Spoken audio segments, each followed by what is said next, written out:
100.3 K-Rock, the classic rock station. Good afternoon. Hope you're enjoying your Thursday. I'm hanging out here today with Mr. Bob Gonzalez, a local boy, mostly. He's been here a while.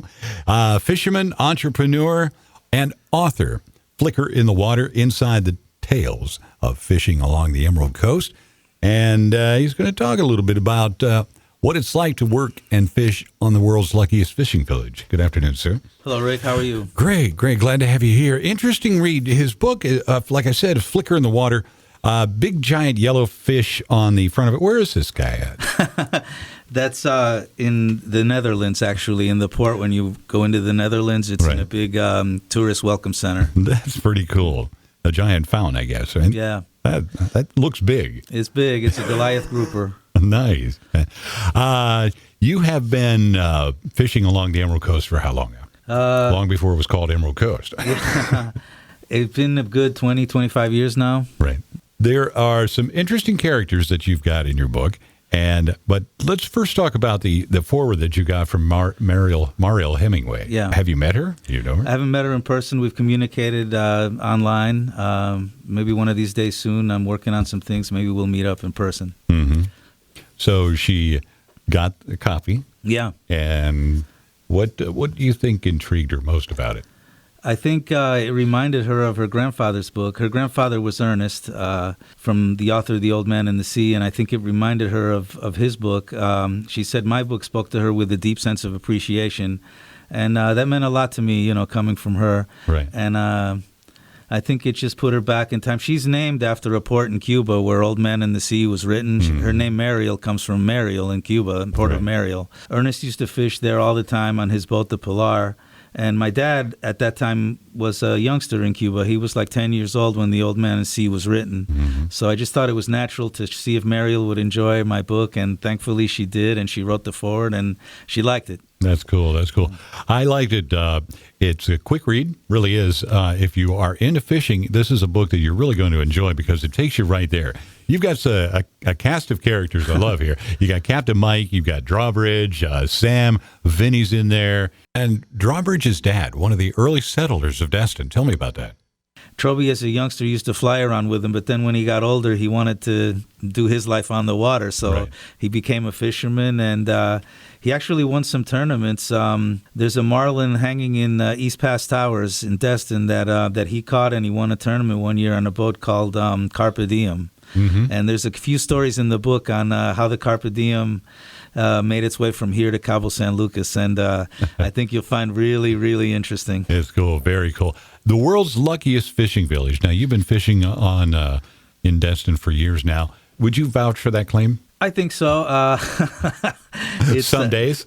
Some days, that's right. Yesterday was good, maybe not so good the other days, right? Yeah. You know how it is with fishing. Some days you go out there and they can't stop biting no matter what you throw down there. And then there are other days that no matter what you do, you can't get them to bite. Mm-hmm. But that's how fishing has been since fishing has started, Right.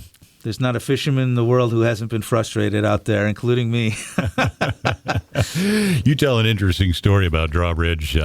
Drawbridge, always the adventurer, volunteered to jump in the water to cut the parachute strings, jumping into the ocean 60 miles from shore in 6,000 feet of water at dusk with a lot of sharks lurking around. Tell me about the parachute. The parachute is a device that you use when you're going to hold up, mostly overnight. Mm-hmm. You want to stay into the wave, so the waves hit the front of the boat, and the parachute helps you steer into the wave and keep you from drifting too far. Right. You could be drifting 15 miles without a parachute, and a parachute you might only drift 1 or 2 miles overnight. Mm-hmm. So one time, the strings on the parachute got caught in one of the cleats on the boat, and instead of opening, it just was knotted up into a ball. Right. And you had to go cut the strings, which were now under the boat and entangled in the motor, so in the propeller. So Drawbridge, being the adventurer that he was, decided to go ahead and do it, and he did it. He cut the string, and we were able to retrieve the parachute. That's great. We're speaking with Bob Gonzalez, a Flicker in the Water, a local gentleman, author, and entrepreneur, too. So I want to dive into this a little more. You talk about Opal. Opal was one of the bigger hurricanes that have hit here. I was in the area when Opal hit. You said Opal was an unexpected hurricane that blew into a sea monster in the Gulf of Mexico overnight. Although, according to Well, let's talk about that first. Opal was a shock to a lot of people. It was a shock. I think Opal came along at a time when there wasn't a period of activity for hurricanes, and it was kind of like, at least in this area, the first one that they had seen in a long time, especially one of that size and strength. And it was a tropical storm, I remember, and then I went to bed that night, and I woke up, and wow, it's already a Category 3, and it growing. And it wasn't that far offshore. It was only maybe 100, 150 miles away. So it's like everybody else in the area, they started to want to pack up and go, but we weren't prepared for that, and the traffic was just a mess. Right. You couldn't move. Right. There was no Mid-Bay Bridge at that time. There was really, you could go to Pensacola and try to get up that way or up to Crestview, and it's all 2 lanes and not really compatible at all to what's going on. Yeah. And very tough to get out of here.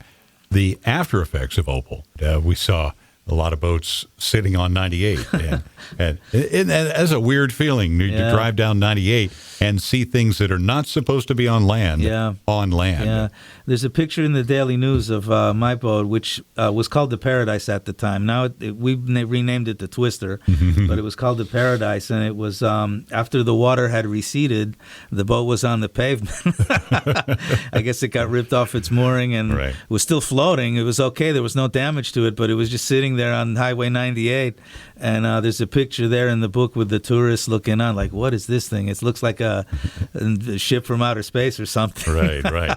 I remember there were boats being in the City Hall parking lot and just all over the place. Even all the way down Beale, there were some boats.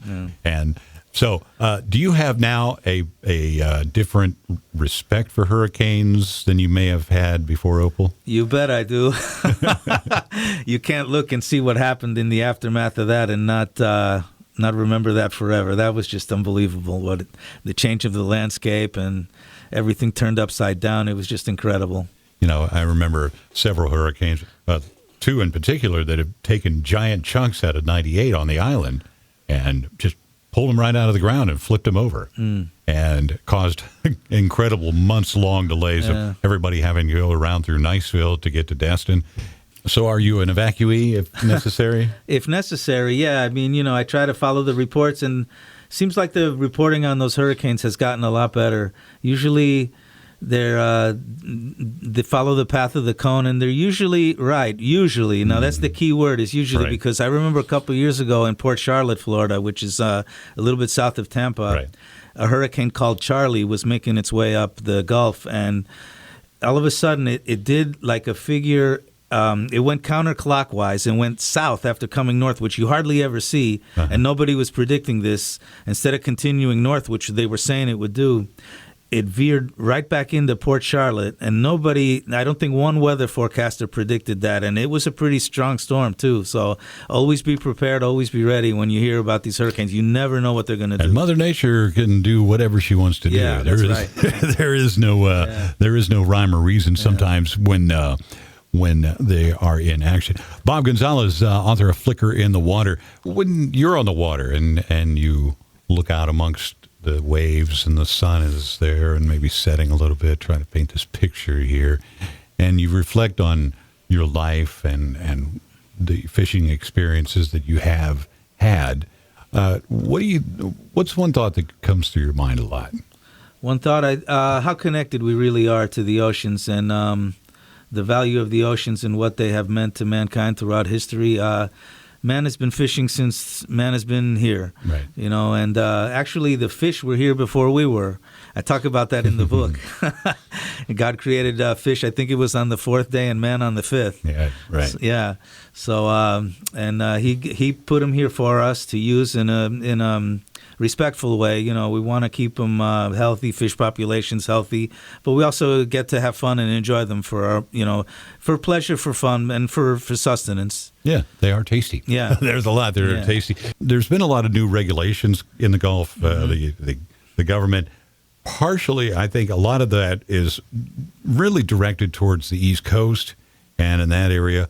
How are some of those new rules affecting fishing on the Gulf Coast? The fishermen don't get to keep as much as they used to be able to keep, and now they close the fisheries for months at a time, and they just, like snapper, for example, I think they're only open like 2 months a year now, whereas before they were open all year long. And usually they'll close grouper and open snapper and close snapper and open grouper, so you can't catch everything all at once. Right. There's got to be a happy medium in there somewhere where it's good for the fisheries and good for the fishermen, and hopefully, the closures will help, but there's got to be a balance in there somewhere that they can find. Speaking with Bob Gonzalez, author of Flicker in the Water this afternoon, is there a body in Destin that is paying attention to regulations and being a representative?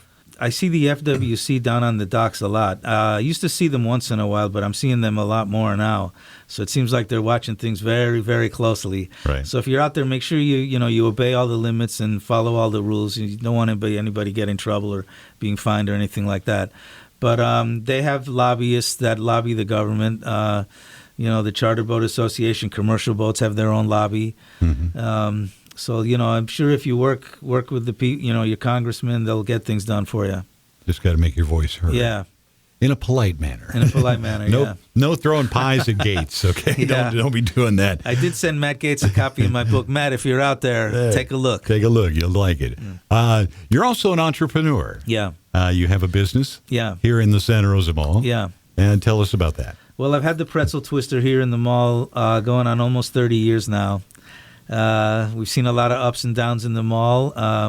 The mall, we recently relocated because they moved all the tenants towards the front of the mall. So we're in a spot near where Sears used to be. Mm-hmm. We hope to make it a go here, and we'd like to stay here if we can. And we've built up a clientele over the year that tells us they'd like us to stay. So that's what, hopefully Right. we'll be able to. Well, I was talking with Adam at the Pokemon store today, and the folks at the Cracker who have been here for just about as long as you have. Yeah. And Adam's doing real well here in the mall, and the Cracker bunch have been here just about as long as you have.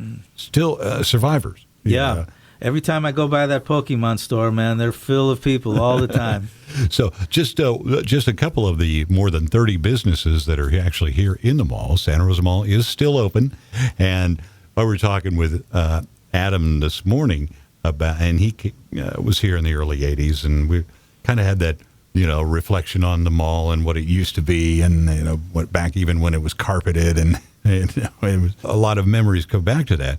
Plus, our mall's pretty darn safe.